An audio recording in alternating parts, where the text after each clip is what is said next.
Ketika kita memeriksa 100 remaja secara acak, kita menemukan bahwa walaupun mereka semua terlihat berbeda, pikiran mereka bekerja dengan cara yang sangat mirip. Namun 1 hingga 2 memiliki pikiran yang tidak lazim dalam hal tertentu. Mereka bisa saja didiagnosa mengidap autisme. Hal ini terjadi 4 kali lebih besar pada anak laki-laki. Mungkin karena mendiagnosa mereka lebih mudah. Anak-anak dan orang dewasa yang dianggap autis mempunyai pengalaman dunia yang berbeda karena mereka dilahirkan dengan berbagai tingkat ciri neurotipikal. Kebanyakan anak autis memiliki indera yang lebih halus dan memiliki keinginan yang mendalam untuk menghadirkan logika ke dalam lingkungannya. Beberapa orang mencari perilaku repetitif yang mengikuti pola tertentu dan banyak yang tampak asosial dan menghindari kontak mata. Autisme bukanlah suatu penyakit, sehingga tidak dapat disembuhkan. Karena semua otak kita berbeda dan terdapat banyak sekali nuansa dalam arsitekturnya, autisme didefinisikan sebagai sebuah spektrum.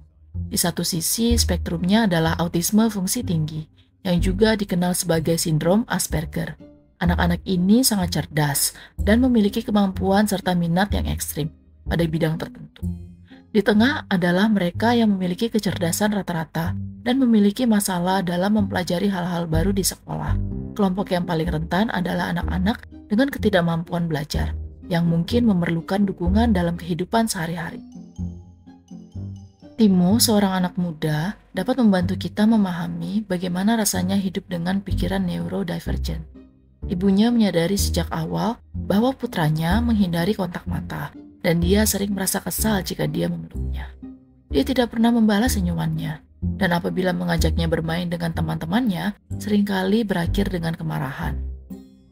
Ibunya curiga ada yang tidak beres. Ketika Timo masih belum bisa berbicara lebih dari 2 atau 3 kata, bahkan setelah menginjak usia 4 tahun, dia mencari bantuan, dan Timo didiagnosa menderita gangguan spektrum autisme, atau disingkat ASD.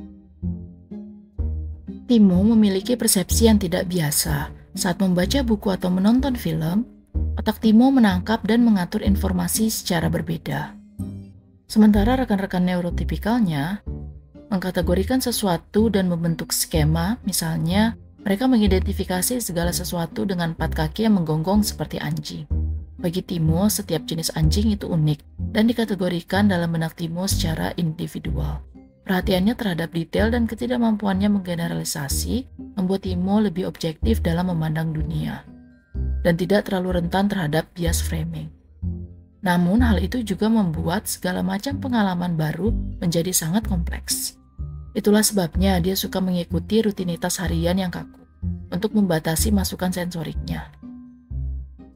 Timo sangat sensitif. Otaknya memperkuat masukan apapun yang diterimanya. Ia mendengar segala sesuatu dan memiliki indera peraba yang lebih tinggi. Kemampuan luar biasanya ini membuat situasi di mana banyak orang berbicara secara bersamaan menjadi sangat menantang. Timo mendengar semua orang, tapi tidak memahami apapun. Sensitivitas terhadap sentuhan membuat makan menjadi pengalaman yang intens. Jika tekstur atau rasa terlalu aneh untuknya, Timo tidak akan memakannya. Berjalan tanpa alas kaki di rumput basah atau bermain di tanah juga membuat otaknya kewalahan. Dia terobsesi dengan logika. Timo secara alami mencari pola yang menghadirkan logika ke dunia ini. Kadang-kadang dia juga mencoba menertibkan perilaku dan cara menggerakkan tubuhnya.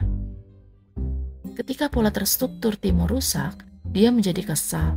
Dia ketakutan ketika seseorang menghitung sampai 8 tetapi tidak melanjutkannya sampai 10. Dokter menyebutnya sebagai gangguan obsesif kompulsif atau OCD. Timo mengalami keterputusan sosial. Dia mengalami kesulitan berhubungan dengan orang lain karena lingkungan sosial membuatnya kewalahan akan kepekaan dan keinginannya akan ketertiban.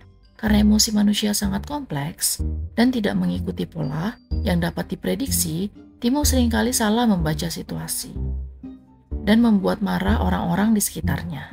Akibatnya, dia menghindari orang-orang dan jarang melakukan kontak mata.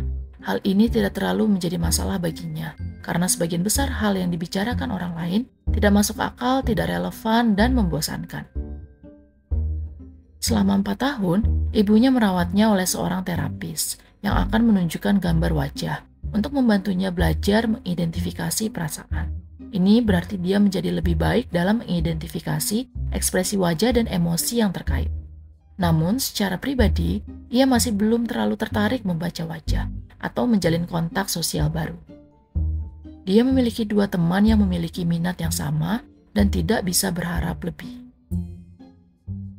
Karena autisme yang dialami Timo bukanlah penyakit yang dapat kita obati, melainkan cara dia menghadapi dunia yang berbeda, pertanyaannya adalah, apakah kita harus mencoba mengubahnya melalui terapi atau memintanya dia apa adanya? Jadi bagaimana menurutmu? Haruskah kita merawat anak autis dengan terapi atau menerima mereka apa adanya? Atau mungkin melakukan keduanya? Mungkin bukan pola pikir mereka yang tidak lazim, tapi cara pandang stereotip kita terhadap mereka yang perlu dikoreksi.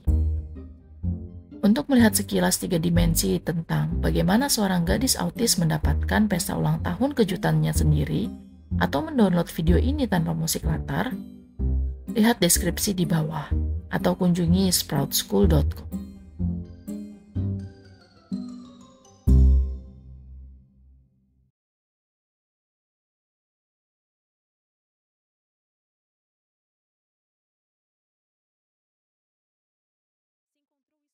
Jika Anda merasa ini bermanfaat, lihat video kami yang lain dan subscribe. Jika Anda ingin mendukung pekerjaan kami, bergabunglah dengan kami di patreon.com/sprouts. Untuk informasi lebih lanjut dan konten lainnya, kunjungi sproutschool.com.